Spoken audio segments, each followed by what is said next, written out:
Hello बच्चों, let's read the question here. तो हमें p की वैल्यू दे रखी है 2x स्क्वायर माइनस axy माइनस 6y स्क्वायर और q की वैल्यू दे रखी है 3x square minus 8xy plus 4y square equal to 0।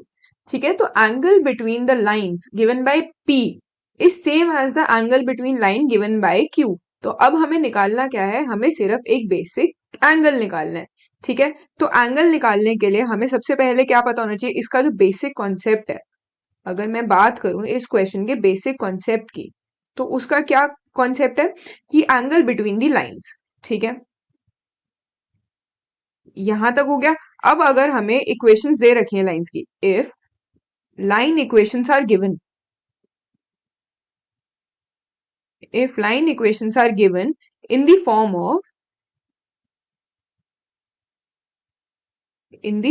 of ax square plus 2hxy plus by square equal to 0, तो हमारा एंगल किसके बराबर है, तो हमारा जो tan थीटा हो गया वो हमारा किसके बराबर है, 2h square minus a b upon में a प्लस बी के बराबर हो गया। ठीक है, इतना समझ आ गया, ये हमारा हो गया बेसिक कॉन्सेप्ट। अब अगर हम क्वेश्चन पे आते हैं तो हमें सबसे पहले क्या लेना है, p लेना है। तो p हमें क्या दे रखा है, 2x square minus a x y minus 6y square equal to 0 दे रखा है। हाँ जी, बिल्कुल दे रखा है। इसके हिसाब से जरा tan थीटा की वैल्यू निकाल लो। तो tan थीटा किसके बराबर हो गया मेरा, 2। इसको हमने ले लिया होल अंडर रूट, अभी मैं अंडर रूट बढ़ा दूंगी, वो हमें देखना है कहां तक जाएगा। माइनस a बाई 2 का स्क्वायर हो गया, -2 -6 हो गया। ठीक है, इतना हो गया। अपॉन में हमें क्या करना है, a प्लस बी करना है, तो कर दो जी। क्या वैल्यू आ गई हमारी, 2 -6 की वैल्यू आ गई। अब इसको जरा मैं सिंप्लीफाई कर देती हूँ, तो -1/2 हो गया नीचे, यहाँ पे ये था और यहाँ पे हमारी वैल्यू 4 की थी तो वो कट गया। ठीक है, a स्क्वायर बाय 4 प्लस 12, ये हमारी आ गई इक्वेशन नंबर 1। ठीक है, अब हमें निकालनी है q की वैल्यू। तो चलो जी q पे आ जाओ। q हमारा क्या है, 3x square minus 8xy plus 4y square equal to 0। ठीक है, इतना है। तो इसके हिसाब से जरा मैं tan थीटा की वैल्यू निकाल लेती हूँ। tan थीटा निकालो। अच्छा, क्या आ जाएगा मेरा, 2 अंडर रूट -4 का स्क्वायर -3 -4। ठीक है, इतना आ गया मेरे पास। यहाँ पे अंडर रूट मैंने ले लिया, अपॉन में a प्लस बी है तो मेरा क्या आ गया, 7 के बराबर आ गया।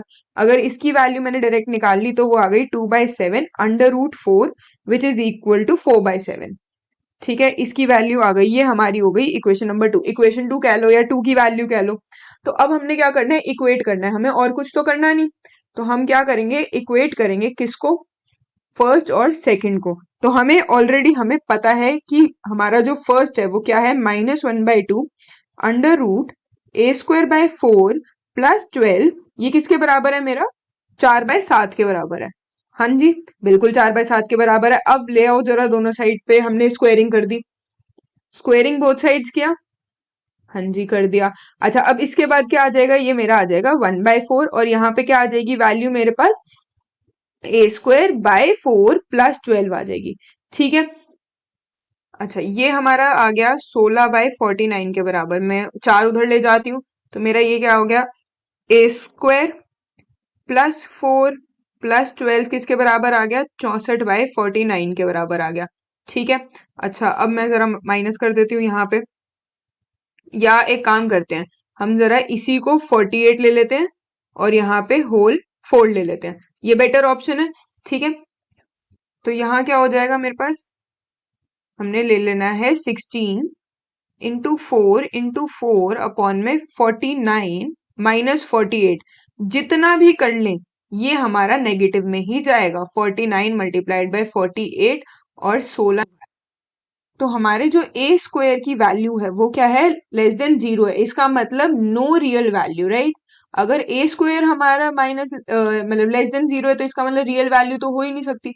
तो हमारा आंसर ये नहीं है, ये नहीं है, तो हमारा आंसर हो गया डी पार्ट। ठीक है, I hope you guys understood. Thank you so much, best of luck.